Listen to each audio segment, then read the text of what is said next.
அன்பார்ந்த நேயர்களே, காலை வணக்கம். இடுப்பு வலிக்கான மருத்துவம். இப்போ எல்லாருக்குமே இடுப்பு வலி வந்துடுது. இடுப்பு வலி வர்றதுக்கு காரணம் அவங்க சரியாக உட்காந்து எழுந்திரிக்காதது, நல்ல உணவு சாப்பிடாதது. இன்றைக்கி இருக்கிற உணவு எல்லாமே ரொம்ப மோசமான நிலையில் போய்கிட்டு இருக்கு. நம்ம இடுப்பு வலியை சரி பண்ணோம்னா நம்ம முன்னோர்கள் செஞ்ச மாதிரி உலக்க போடணும், இந்த திருகை அரைக்கணும், அம்மி அரைக்கணும். இதெல்லாம் அரைச்சாங்கன்னா இடுப்பு வலியே வராது. இன்றைக்கி யார் வீட்லேயுமே உலக்க கிடையாது, திருகை கிடையாது, அம்மி கிடையாது. கிராமத்தில் பாருங்கள், ஒவ்வொரு வீட்லேயும் அம்மி எல்லாமே இருக்குது. அதை வச்சு தான் நம்ம பயன்படுத்துகிறோம். இப்போ இதுக்கு தேவையானது முருங்கை இலை, அது இல்லாமல் நுணா இலையோடு சேர்ந்து காட்டாமணக்கு, இது மூணுத்தையும் வச்சு இடுப்பு வலிக்கு மருந்து நம்ம தயாரிக்க போகிறோம். முருங்கை இலை ஒவ்வொரு வீட்லேயும் இருக்குது. சென்னையில் பார்த்தாலும் சரி, கிராமத்தில் பார்த்தாலும் சரி, வீட்டுக்கு முருங்கை இலை இருக்குது. அதனால் முருங்கை இலை தெரியாதாலே இருக்காது. ஆனால் காட்டாமணக்குன்றது அதிகமாக பார்க்க முடியாது. அது காட்டுப்பகுதியில் தன்னால் முளைச்சி காஞ்சி போயிருக்கிற நிலத்துல தான் அதிகமாக வரும். அது ஆள் இல்லாத இடத்துல தான் நிறையா இருக்கும். இல்லைனா அதெல்லாம் வெட்டி அழிச்சிடுறாங்க. இன்றைக்கி எல்லாத்தையுமே வெட்டி அழிக்கிறாங்க. ஆனால் அந்த மாதிரி செடியினுடைய பயன் தெரியாமல் வெட்டி அழிக்கிறாங்க. அதே மாதிரி நுணான்ற சொல்கிற இந்த மஞ்சனத்தின்னு சொல்லுவோம். அதனுடைய மரத்தை வெட்டி பார்க்கும்போது நடுமை எல்லாமே மஞ்சள் நிறமாக இருக்கும். அந்த பழங்கள் கருப்பு நிறமாக இருக்கும். அந்த நுணாவினுடைய பழங்கள் சாப்பிடலாம். அது குருவி பறவைகள் எல்லாம் சாப்பிடும். ஆனால் இந்த மஞ்சனத்தி என்ற சொல்கிற அந்த நுணாவை இந்த நம்ம மரத்தடியிலையும் இதுலேயும் நம்ம கோயில் அடியிலையும் தான் அது நிறையா இருக்கும். அது கரிசல் நிலத்தில் அதிகமாக தன்னால் விளையக்கூடியது. ஏன்னா அந்த குயில்கள் சாப்பிட்டு போய் அதை அந்த பழத்தை எச்சமிடும்போது அந்த எச்சத்தின் மொழியாக முளைக்கக்கூடியது. இது வறட்சியை தாங்கி முளைக்கும். அது எவ்வளோக்கு எவ்வளோ வறட்சியை தாங்கி முளைக்குதோ அதனுடைய இலைகளை நம்ம சாரா எடுத்து பயன்படுத்தும் போது நமக்கு இடுப்பு வலியே வராது. அதுக்கு எவ்வளோ பலம் இருக்கோ அந்த பலம் நமக்கு வர்றதுக்காக வேண்டிய அந்தந்த இலைகளை நம்ம முன்னோர்கள் இதெல்லாம் சொல்லி வச்சுட்டு போயிருக்காங்க. இந்த நுணான்றது எல்லாரும் யாருமே பயன்படுத்த மாட்டாங்க. இது ஏதோ காலடியில் இருக்கு, எங்கள் ஊர் பக்கம் இருந்துச்சு. சின்ன வயசில் நாங்கள் விளையாண்டுக்கிட்டு இருக்கும்போது அந்த பழங்களை எடுத்து மண்ணுக்குள்ளே போட்டு மூடி வச்சு மறுநாள் அந்த மண்ணை தோண்டிட்டு உள்ளே பழுத்து இருக்கும், அந்த பழத்தை எடுத்து சாப்பிடுவாங்க. இது சிறுவர்கள் செஞ்சது. இன்றைக்கி யாருக்குமே தெரில. அப்புறம் மரத்தை காட்டினதுக்கு அப்புறம் தான் அவங்களுக்கு எல்லாருக்குமே தெரியுது, ஓஹோ இதுதானா நுணா பழன்றது, இது எனக்கு ஏற்கனவே தெரியுமே. ஆனால் அவங்க பெரியவங்களாக வளர்ந்ததுக்கப்புறம் அந்த நுணானா என்னன்னே தெரியாமல் போயிடுச்சு. அவங்களுக்கு எல்லாம் ஒன்றும் இல்லை, மறந்ததை மீண்டும் நம்ம தெரிவிக்கிறோம். எதை நம்ம முன்னோர்கள் மறைமுகமாகவோ சொல்லி கொடுத்துட்டு போனதை அடுத்தவங்களுக்கு சொல்லி கொடுக்காமல் இருக்காங்களோ அது அனைத்தும் நம்ம மக்களுக்கு மீண்டும் தெரிவிக்கணும். ஏன்னா ஒரு பொருளும் அழிஞ்சு போய்கிட்டு இருக்கு. எல்லாரும் அழிஞ்சு போடுறதால அந்த மூலிகையும் அழிஞ்சு போயிடுது. அந்த மூலிகை அழிஞ்சு போடுறதால யாருக்குமே மருத்துவம் தெரியாமல் போயிடுது. எடுத்ததுக்கெல்லாம் மருத்துவமனைக்கு போகிறோம். இப்போ நம்ம சொன்ன மூலிகை இந்த நுணா இலை, இந்த காட்டாமணக்கு, இதை நம்ம பார்க்கணும். இதை பார்க்கணும்னா எங்கே இருக்குது, எந்த இடத்துல இதெல்லாம் வருதுன்னு சொல்லி இப்போ நம்ம உங்களுக்கெல்லாம் காட்ட போகிறோம். அதை தேடி போகணும். அதை தேடி போகிறதால நம்ம எல்லாரும் அவங்களே கூட்டு போக முடியாதால நான் அதை தேடி போகும்போது அதை மக்களுக்கு காட்டுறதால நிறைய பயன் கிடைக்குது. ஏன்னா ஒவ்வொருத்தருக்கும் அந்த இலையினுடைய அடையாளமே தெரியல. இப்போ நேரடியாக செடியை காட்டும்போது அவங்களுக்கு ரொம்ப திருப்தியாக இருக்குது. இந்த இது இன்னும் நல்லா எங்களுக்கு காட்டணும்னு சொல்லியிருக்காங்க.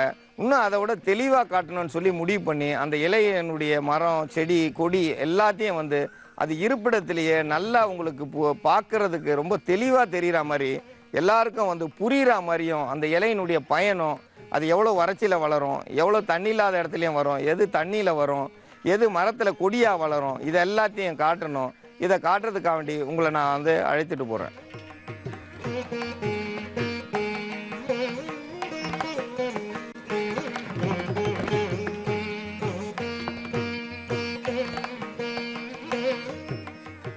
இதான் காட்டாமணக்கு எப்படி இடத்துல இருக்குது பாருங்கள்.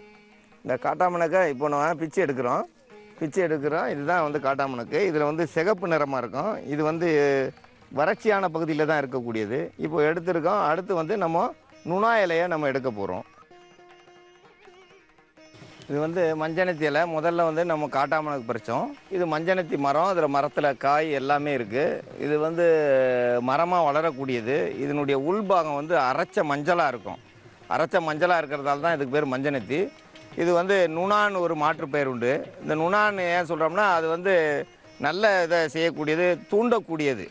எந்த ஒரு முனையிலையும் உள்ளே இருக்கிற இதை வெளியேற்றக்கூடியது, உடம்புல உள்ளது எல்லாத்தையும் வெளியேற்றக்கூடியது. எலும்புகள்லேயும் எல்லா இடத்துலையும் எந்த இடத்துல பாதிப்பு இருந்தாலும் அதை சரி பண்ணக்கூடியது. இதை முன்னோர்கள் அவிச்சு வேக வச்சு எந்த இடத்துல வலிக்குதோ அங்கே வச்சு ஒத்தனம் கொடுத்துட்டு வந்தாங்க. நம்ம இதை மருத்துவமாக செய்ய போகிறோம். இதனுடைய பழங்கள் குயில்களும் கிளிகளும் வந்து அதிகமாக சாப்பிடும். மனிதர்கள் சாப்பிட்டா ரொம்ப நல்ல பலன். இதை வந்து நான் ஏற்கனவே சொல்லியிருக்கேன். இதை தான் வந்து இடுமருந்துக்கு இந்த காய்களை வந்து நம்ம பயன்படுத்தியிருக்கோம். இந்த பழத்தை சாப்பிட்ணுன்னு சொல்லி. இது வந்து நுணா. இந்த நுணாயை வந்து நம்ம இப்போ ஒரு இணுக்கை ஒடிச்சு எடுக்கிறோம். அதில் வந்து இந்த பழங்கள் வந்துருச்சு, பழங்களும் சேர்த்து வந்திருக்கு. இந்த பழங்கள் வந்து பறவைகள் சாப்பிட்டு போயிடும். இது நம்மளே சாப்பிட்லாம். அதிக விதைகள் இருக்கும். இதில் வந்து புளிப்பு இனிப்பு சுவை சேர்ந்த ஒரு காரத்தன்மை இருக்கும். இது வந்து அவ்வளவும் உடம்புக்கு நல்லது. இது வந்து உள் உறுப்புகள் எல்லாத்தையும் சுத்தம் செய்யக்கூடியது. உள்ளே மட்டும் இல்லை, இதை இலைகளை பயன்படுத்தி நம்ம வெளியேவும் பயன்படுத்தலாம். அதனால தான் இதை வந்து இந்த நுணா வந்து நம்ம மருந்துக்கு பயன்படுத்துகிறோம். எல்லா மருந்துலேயும் வந்து இதை பயன்படுத்தலாம். இதை பயன்படுத்திட்டு வரோம்னா இதனுடைய மருத்துவ பயன்கள் வந்து நல்ல ஒரு நிலைக்கு இருக்கும். இந்த பழத்தை தினந்தோறும் 2 பழம் சாப்பிட்டு வந்தால் அவங்க உடம்புல இருக்கிற அழுக்குகள் எல்லாமே வெளியே வந்துடும். அழுக்குகள்லாம் வெளியே வரும். அவங்க உடம்புல உள்ள உப்புக்கள் கழுவிட்டு வரும். உப்புக்கள் அதிகமாக வெளியில் வர வர அந்த இடுப்பு வலி வந்து தன்னால் சரியாயிடும். இடுப்பு வலி தன்னால் சரியாயிடும். அந்த இடுப்பு வலி சரியாகணும்னா இந்த நுணாவினுடைய பழங்கள் வந்து ரொம்ப அற்புதமாக வேலை செய்யும். இந்த நுணாவினுடைய இலையை வச்சு இதனுடைய காய்களை வச்சு நம்ம இப்போ பயன்படுத்த போகிறோம். இந்த மருந்தை ஏற்கனவே அந்த நம்ம எடுத்து பறிச்சுட்டு வந்த காட்டாமணக்கு இதோடு சேர்ந்த நுணா, அடுத்து நம்ம முருங்கை இலை ஏற்கனவே எல்லாருக்கும் தெரியும், எல்லார் வீட்லேயும் இருக்கிறதால அதை ஏற்கனவே பறிச்சுட்டு வந்து வச்சுருக்கோம். அதை வந்து இப்போ பயன்படுத்தி இப்போ மருந்தாக தயாரிக்க போகிறோம். காட்டாமணக்கு இலையை போய் நம்ம புடிங்கிட்டு வந்தோம். இந்த புடிங்கிட்டு வந்து இந்த இலையில் பார்த்திங்கன்னா முள்ளு மாதிரி இருக்கு. ஆனால் அது முள்ளு கிடையாது. இது ஒரு பிசுபிசுப்பு தன்மை. பால் வந்து அதிகமாக இதில் வந்து அது இயற்கையாக வந்து ஈரத்தை உறிஞ்சிக்கிறதுக்கு அந்த தெய்வங்களாக பார்த்து கொடுத்துருக்க வரோம். அது இது மூலயமா காற்றுல உள்ள ஈரத்தை உறிஞ்சி அது வந்து நல்ல எவ்வளோ மோசமான ஒரு வறட்சியான இடத்துலையும் நல்லா வந்து குளிர்ச்சியாக இருக்குது. பார்த்தீங்களா, அந்த குளிர்ச்சியாக இருக்கிறது காரணம் இந்த இலையை மட்டும் இல்லை, இந்த காம்பு வழியாகவும் இது வந்து சுவாசிக்கக்கூடியது, ஈரத்தை வந்து உறிஞ்சி உயிர் வாழக்கூடியது. கீழே வேறு கீழே தோண்டி பார்த்திங்கன்னா ஒரு சுட்டி ஈரம் இருக்காது. ஆனால் செடி மட்டும் நல்லா இந்த இவ்வளவு இதுலேயும் வந்து வறட்சியிலையும் வந்து நல்லா இருக்குன்னா இதுக்கு வந்து இந்த காம்புகளில் வந்து அதுக்கு வாய் இருக்குது. இலை தான் வாயின்னு சொல்லுவாங்க. இலை மட்டும் இல்லை, இது காம்பு முழுவதும் வாய். இது வந்து பால் அதிகமாக இருக்கக்கூடியது. இது எவ்வளோ மோசமான புண்ணாக இருந்தாலும் ஆற்றக்கூடியது, வலி எடுக்கக்கூடியது. அதனால தான் இந்த காட்டாமணக்கை பயன்படுத்துகிறோம். இந்த காட்டாமணக்கு வந்து அற்புதமாக வேலை செய்யும். அது மட்டும் இல்லாமல் நம்ம முருங்கலை எடுத்து பயன்படுத்துகிறோம். முருங்கலை வந்து ஒரு வலி நிவாரணி. நமக்கு எல்லாருக்குமே பக்கத்தில் கிடைக்குது, நம்ம வீட்டை சுற்றி இருக்குது, நம்ம வீட்டுக்குள்ளேயே இருக்கிற இந்த முருங்கை இலையினுடைய பயன் தெரியாமல் நிறைய பேர் இருக்கிறாங்க. இந்த முருங்கை இலையை நம்ம பயன்படுத்தும் போது எவ்வளவு வலியாக இருந்தாலும் இந்த முருங்கை இலை வந்து அரைச்சி போட்டால் அந்த வலியை உடனே எடுக்கக்கூடியது. அந்த இடுப்பு வலியை வந்து நல்லா வந்து எடுக்கணும்னா இந்த முருங்கை இலையை நம்ம பயன்படுத்தணும். இந்த முருங்கைச்சாறை சாப்பிடணும். இந்த இடுப்பு வலி மட்டும் இல்லை, எந்த இடத்துல வலி இருந்தாலும் இந்த முருங்கை இலையை நம்ம பயன்படுத்துகிறோம். இந்த முருங்கை இலையை பயன்படுத்தும் போது இடுப்பு வலி வந்து சிறுக சிறுக சரியாயிடும். வலி இருக்குதுன்ற இடத்துல நம்ம இந்த முருங்கை இலையும் நம்ம இந்த காட்டாமணக்கு இலையும் இதோடு சேர்ந்த இந்த மஞ்சனத்தின்ற நுணா இலை, நுணான்ற சொல்லுவோம். இதில் காய் இருக்குது, இலை இருக்குது, பழம் ஏற்கனவே காமிச்சோம். ஆனால் இது வந்து ரொம்ப அற்புதமானது. இதை வந்து சுடுதண்ணியில் கொதிக்க வச்சு ஒத்தனம் கொடுத்துட்டு வந்தாங்கனாலே வலி சரியாயிடும். இதை வந்து நேரடியாக நம்ம இடுப்பில் போட போகிறோம். நேரடியாக போடும்போது அந்த இடுப்பு வலி வந்து காணாமல் போகும். சிறுக சிறுக, ஏன்னா நிறைய பேருக்கு 5வது எலும்பு L4 L5 விலகிடுச்சின்றாங்க. ஆனால் L4 L5 விலகிடுச்சின்னா உடனே வந்து சரியாகாது. இது வந்து குறைஞ்சது ஒரு 3 மாதமாக தொடர்ச்சியாக போடணும். அப்போ தான் வந்து அந்த வலி வந்து நிவர்த்தி ஆகும். ஒரு நாள் போட்டேன், 2 நாள் போட்டேன், சரியாகலையேன்னு இதை சொல்லக்கூடாது. இது வந்து மேல் பூச்சி மருந்து தான். அந்த இடுப்பு மேலே நம்ம படுக்க வச்சுட்டு இதை போடணும். இதை வந்து அரைச்சி மருந்தாக எடுக்க போகிறோம். இதை அரைச்சி மருந்தாக எடுக்கிறத இப்போ பார்க்கலாம்.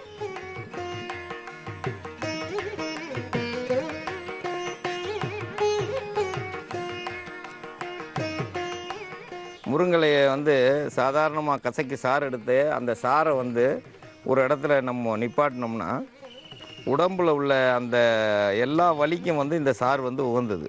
இந்த காட்டாமணக்கிழக்கு இலையும் இதோட சேர்க்கணும். நம்ம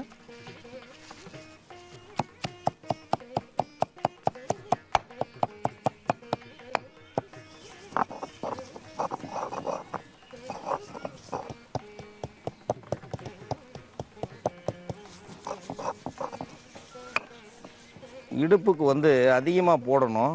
அதனால தான் இவ்வளோ எடுத்திருக்கேன், குறையாக எடுக்கல. முருங்கை வந்து 2 பங்கும், காட்டாமணக்கு வந்து 1 பங்கும், நுணா வந்து 1 பங்கு எடுத்துக்கிட்டால் போதும். நம்ம வந்து ஒரு 10 கிராம் அளவுக்கு காட்டாமணக்கு, 10 கிராம் அளவுக்கு மஞ்சனத்தி, 20 கிராம் அளவுக்கு முருங்கை எடுத்து இந்த மாதிரி அரைச்சி வச்சுட்டு எந்த இடத்துல வலி இடுப்பில் இருக்கோ அந்த இடத்துல வச்சு நல்லா வச்சு ராத்திரியில் ஒரு துணியை சுற்றி கட்டிடணும். சுற்றி கட்டிட்டு ராத்திரியில் வந்து கட்டிட்டு காலையில் பார்த்தோம்னா அது வந்து நல்லா இறங்கியிருக்கும். அந்த இடத்துல நல்லெண்ணெயை ஒரு 2 மணி நேரம் ஊற விடணும். 2 மணி நேரம் ஊற விட்டு வந்தாங்கன்னா அந்த வலி வந்து ஒரு 48 நாளில் வந்து குறைய ஆரம்பிச்சிடும். விலகி இருந்தாலும் அந்த எலும்பு வந்து திருப்பி உள்ளே போக ஆரம்பிச்சிடும். இதுக்காக வேண்டி தான் இந்த மருந்தை பயன்படுத்துகிறோம். இது வந்து நம்ம வீட்டை சுற்றி கிடைக்கும். கொஞ்சம் வெளியில் வரணும். இந்த காட்டாமணுக்கும் மஞ்சனத்தையும் மட்டும்தான் நம்ம தேடணும். மீதி எல்லாம் வந்து நம்ம வீட்டுக்கிட்டே கிடைக்கிறது. இதை பயன்படுத்தினோம்னா இடுப்பு வலி வந்து காணாமல் போயிடும். இடுப்பு வலி நல்லா ஆகணும். இதே மருந்தை நீங்கள் எல்லாரும் பயன்படுத்தணும்.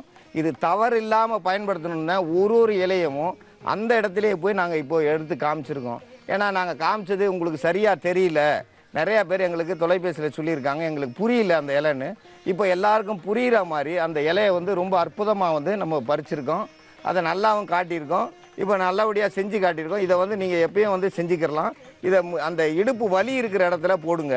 இதை வந்து இடுப்பு வலி இருக்கிற இடத்துல போட்டோம்னா அந்த 4வது எலும்பு 5வது எலும்புன்னு சொல்கிறாங்க, இடுப்பு எலும்பு, அந்த இடத்துல போட்டு ஒரு துணியை இடுப்பை சுற்றி நல்லா அந்த விலகாமல் இருக்க ராத்திரியில் ஒரு துணியை வச்சு கட்டிட்டோம்னா அதில் ராத்திரிக்குள்ளே இதனுடைய முழு வேகமும் உள்ளே இறங்கும். காலையில் எழுந்திரிச்சு ஒரு 10-20 சொட்டு நல்லெண்ணெயை விட்டு ஒரு 2 மணி நேரத்துக்கு அப்புறம் இதை கழட்டினோம்னா வலி சரியாயிடும். இந்த மருத்துவத்தை நீங்கள் பயன்படுத்த வேண்டும் என்று கேட்டுக்கொள்கிறேன். வணக்கம். நமது நிலையத்திற்கு வந்த கடிதத்தில் மகாலட்சுமி என்னும் பெண்மணி எழுதியிருக்கா. அவங்க அம்மாவுக்கு வந்து சிறுநீரகத்தில் வந்து சுருக்கம் இருக்குது, சிறுநீரக பாதை வந்து சுருங்கி போச்சுன்னு சொல்லி எழுதியிருக்காங்க. சிறுநீரக பாதை சுருங்கி போயிருந்ததை வந்து சரியாகாமல் ரொம்ப கஷ்டப்பட்டுக்கிட்டு இருக்காங்கன்னு சொல்கிறாங்க. சிறுநீர் பாதை சுருங்கிறதுக்கு காரணம் சிறுநீர் பாதை முழுவதும் உப்புக்கள் படிஞ்சிருக்கும். சிறுநீர் பாதைக்கு உப்பு படிஞ்சிருந்தால் நான் ஏற்கனவே சொல்லியிருக்கேன், திராட்சை பழத்தில் மிளகு சேர்த்து அந்த திராட்சை பழத்தை நல்லா அரைச்சி குடிக்கும்போது அது கூட வந்து கண்ணுப்பிள்ளைன்னு சொல்லியிருக்கோம். இந்த கண்ணுப்பிள்ளையும் சேர்த்து சாப்பிடணும். திராட்சையை முதல்ல உப்புலையும் மஞ்சள்லையும் கழுவிட்டு ஒரு கைப்பிடி அளவு கண்ணுப்பிள்ளை, 1/4 கிலோ திராட்சையில் கைப்பிடி அளவு கண்ணுப்பிள்ளையும் 10 மிளகும் சேர்த்து அரைச்சி நல்லா அரைச்சி அதை வந்து காலையில் வெறும் வயிற்றில் குடிச்சிட்டு வந்தோம்னா சிறுநீரை வந்து அதிகமாக வயிற்றுக்குள்ளே பெருக்கும். சிறுநீர் அதிகமாக பெருக்கும்போது சிறுநீரை பையில் உள்ள அந்த உப்புக்களை வந்து உடைக்க ஆரம்பிச்சிடும். அந்த உப்புக்கள் உடைஞ்சி வரும்போது சிறுநீரக பையில் வந்து சிறுநீரகம் வந்து சீராக வர ஆரம்பிச்சிடும். சிறுநீரக பாதை வந்து சுருங்கி இருந்தாலும் அது விரியக்கூடிய தன்மை உடையது. ஏன்னா அந்த அளவுக்கு அதில் இருக்குது. அவங்களுக்கு வந்து கண்டிப்பாக வாரத்தில் 3 நாள் சுரக்காயில் வந்து சமைச்சு கொடுக்கணும். குழம்பா வைப்பீங்களோ பொரியலாக வைப்பீங்களோ எப்படி வைப்பீங்களோ சுரக்காய் அவங்களுக்கு சேர்க்கணும். அந்த வயசானவங்களுக்குலாம் பார்த்தீங்கன்னா சுரக்காய் தான் அதிகம் கொடுப்பாங்க. ஏன்னா நீர் நல்லா போகணும்னா சுரக்காய் அதிகம் சாப்பிடணும். சுரக்காய் அதிகமாக சாப்பிட்டா நீர் அதிகமாகும். நீர் பாதைகள் சுருங்கி இருந்தாலும் அது விரிவடையக்கூடியது. விரிவடைஞ்சதுன்னா நீர் நல்லா போகும். நீர் நல்லா போனால் அவங்க உடல் ஆரோக்கியம் கூடும். நீர் சொட்டு சொட்டாக போச்சுன்னா அவங்களுக்கு வந்து அடிவயிற்ற வலி வந்துடும், இடுப்பு வலி வந்துடும், நடக்க முடியாது. இந்த நிலையில் இருப்பாங்க. சிறுநீர் பாதை சுருங்கிருச்சுனாலே உங்களுக்கு வந்து சிறுநீர் பழுதடைய போகுதுன்னு அர்த்தம். சிறுநீர் பாதையை மீண்டும் வந்து பெருசாக்கணும்னா இந்த திராட்சை மிளகு காப்பு இதை வந்து நம்ம அரைச்சி குடித்தோம்னா அந்த பாதையை வந்து சரி பண்ணக்கூடியது. அந்த பாதையில் உள்ள உப்புக்களை வந்து அந்த மிளகும் அந்த திராட்சையினுடைய விதையும் ரெண்டும் சேர்ந்து ஒன்று சேர்ந்து அதை அரைச்சி எடுத்து அந்த உப்புக்களை கழுவிடும். நீங்கள் திராட்சை அந்த ஜூஸை காலையில் அந்த சாரை குடிச்சு பாருங்கள். காலையில் வயிறு குழுன்னு இருக்கும், நல்லா நிறைஞ்சிருக்கும், அதிக அளவு சிறுநீர் போகும். இவங்க வந்து தினந்தோறும் ஒரு இளநீ குடிக்கணும். ராத்திரி நேரத்தில் அந்த இளநியை வெட்டி வச்சுருந்து அதில் இவ்வளோ வெந்தயத்தை போட்டு மூடி வச்சுருங்க. காலையில் எழுந்திரிச்சு அந்த வெந்தயத்தையும் சாப்பிட்டு அந்த தண்ணியை குடிச்சிட்டு வந்தீங்கன்னா சிறுநீர் பாதை சுருங்கி இருந்தாலும் அந்த சிறுநீர் பாதையினுடைய சுருக்கத்தை விரிய வச்சு அதில் வந்து நல்லா சிறுநீர் போக வைக்கும். சிறுநீர் நல்லா போனாலே அவங்களுக்கு வந்து இடுப்பு வலியோ எதுவுமே வராது. சிறுநீர் சரியாக போகலன்னா அவங்களால் நடக்க முடியாது. கண் பார்வை மங்கும். முதல்ல பார்த்திங்கன்னா அவங்களுக்கு பார்வை குறைவு ஏற்படும். பார்வை குறைவு ஏற்படுதுன்னா சிறுநீரக பாதையில் உப்பு அதிகமாயிட்டாலே பார்வை குறைவாக இருக்கும். கேட்கும் திறன் குறைஞ்சிரும். ஒவ்வொன்றை வந்து செஞ்சிகிட்டே இருக்கும். எது காரணம்? முதல்ல வந்து கழிவுப் பொருள்கள் வெளியேகாமல் அடைப்பு இருந்தாலே தலைவலி ஏற்படும். இந்த தலைவலி எல்லாம் காரணம் இந்த சிறுநீர் சரியாக போகல. நீங்கள் ஒரு 2 நேரம் சிறுநீர் போக முடியாமல் எங்கேயாவது ஒரு இடத்துல அடைச்சி வச்சுருந்து பாருங்கள், தலைவலி ஓவர் ஆகிடும். உங்களுக்கு மயக்கம் வர நேரம் ஆகிடும். எப்போ போய் நம்ம சிறுநீர் கழிக்கிறோமோ அப்போ தான் வந்து நம்ம உடல் வந்து ஆரோக்கியமாகும். சிறுநீர் கழிக்கணும், மலம் கழிக்கணும். இந்த மலம் கழிக்கலைன்னா உடலுக்கு வந்து ஆரோக்கியம் வந்து கண்டிப்பாக கெட்டு போயிடும். இது ரெண்டுமே சரியாக போல் ஒரு நாளைக்கு 6 முறை சிறுநீர் போகணும், 2 முறை மலம் கழிக்கணும். அவங்களுக்கு எந்த நோயுமே இல்லைன்னு அர்த்தம். குறைந்தது 5 லிட்டர் தண்ணி குடிக்கணும். 5 லிட்டர் தண்ணி குடித்தா அவங்க உடலில் உள்ள உப்புக்கெல்லாம் அந்த தண்ணி வந்து கழுவிட்டு போகும். அதனால தான் அந்த 5 லிட்டர் தண்ணியை குடிக்க சொல்கிறாங்க. இன்றைக்கி யாருமே 5 லிட்டர் குடிக்கிறது இல்லை.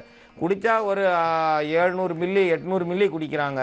800 மில்லி குடித்தா எந்த உப்பையுமே கழுவாது. அது உடலை வந்து சுத்திகரிக்க தண்ணி தான் தேவை. தண்ணி உள்ளே போய் வந்தாலே தண்ணி அது வெளியில் வரும்போதே கழுவிட்டு வரும். இன்றைக்கி தண்ணி எதுனா குளுக்கோஸு தான் போட்டுக்கிறாங்க. அந்த தண்ணியில் தான் உடலை கழுவுறாங்க. ஏன் நம்ம குடிக்கிற தண்ணியை நல்லா காய்ச்சி ஆற வச்சு அந்த தண்ணியை குடிக்கலாம். அது இல்லாமல் செப்பு குடத்தில் 24 மணி நேரம் தண்ணி வச்சுருந்திங்கன்னா அந்த தண்ணியை வந்து அந்த செப்பு குடத்தினுடைய தன்மை வந்து சுத்திகரிக்க அந்த தண்ணியினுடைய தன்மை வந்து மாறிடும். அந்த உப்புத்தன்மையை எடுக்கிறதுக்கு கூடிய தன்மை வந்து அந்த செப்பு குடத்தில் இருக்கும். செப்பு குடத்தினுடைய தண்ணியை வந்து நீங்கள் மோந்து குடித்து பார்த்தீங்கன்னா அவ்வளோ ருசியாக இருக்கும். மண்பானை புது பானையில் வச்சுருந்தோம்னா அந்த தண்ணி வேறு மாதிரி இருக்கும். பானை ஒரு வருஷம் ஆயிடுச்சுன்னா அந்த மண்பானையை மாற்றி ஆகணும். மண்பானை பழைய பானையிலேயே நம்ம குடிச்சிட்டு வந்தோம்னா அந்த துவாரங்கள் அடைக்கப்பட்டிருக்கும். அந்த துவாரங்கள் அடைக்கப்பட்டிருந்தால் அந்த மண்பானையினுடைய தண்ணியினுடைய ருசியே மாறிடும். புது பானையாக இருந்தால் அந்த பானையில் வந்து வெளியில் தண்ணி வந்துக்கிட்டே இருக்கும். ஏன் வெளியில் தண்ணி வருதுன்னா அந்த சீதோஷ்ண நிலை அந்த வெப்பத்தை வந்து அது தாக்க விடாமல் அது பாதுகாத்துக்கிட்டு இருக்கும். அந்த மண்பானையில் சிறு அளவு ஓட்டை இருக்கும். அது நம்ம கண்ணுக்கு தெரியாது. ஆனால் அந்த தண்ணீர் அதில் வந்து முத்தாக அந்த பானையில் வேர்த்திருக்கும். அப்படி வேர்த்திருக்கிற பானையில் இருக்கிற தண்ணியை மோந்து குடிச்சு பாருங்கள். அவ்வளவு சுத்தமாக இருக்கும். அவ்வளவு நம்ம உடலுக்கு நல்லது. அதில் உப்புத்தன்மையே இருக்காது. அந்த உப்புத்தன்மையெல்லாம் கீழே போயிருக்கும். அந்த தண்ணியை குடிச்சிட்டு வந்தாலும் அந்த சிறுநீர் பாதை வந்து சுருங்கி இருந்தாலும் விரிவடையக்கூடியது. நம்ம இளநீரில் கொஞ்சோண்டு வெந்தயம்னா கண்டிப்பாக ஒரு 20 கிராமுக்கு மேலே இருக்கணும். அந்த வெந்தயத்தை எடுத்து அந்த இளநிக்குள்ளே போட்டு மூடி வச்சுருங்க. ராத்திரியில் காலையில் பார்த்தீங்கன்னா அந்த இளநீ தண்ணியை எடுத்து குடிச்சிட்டு அந்த வெந்தயத்தையும் சாப்பிட்டோம்னா சிறுநீர் பெருக்கி, அதுக்கு பேர். நம்ம ஒரு நாளைக்கு ஒரு இளநீ, நான் கிராமப்புறத்தில் இருக்கலாம் 7 இளநீ 8 இளநியை குடிச்சிருவோம். அவங்களுக்கு வந்து இந்த சிறுநீர் பாதை வந்து ஆட்டோமேட்டிக்காக சரியாயிடும், தன்னால் சரியாயிடும். இங்கே வந்து ஒரு இளநீ வாங்கினோம்னா 50 ரூபா போயிடும். 7 8 இளநீ குடித்தா அவ்வளோதான், சரியாக போச்சு. அவங்க பொழப்பு சம்பாதிக்கிற துட்டு பூரா அதில் போயிடும்.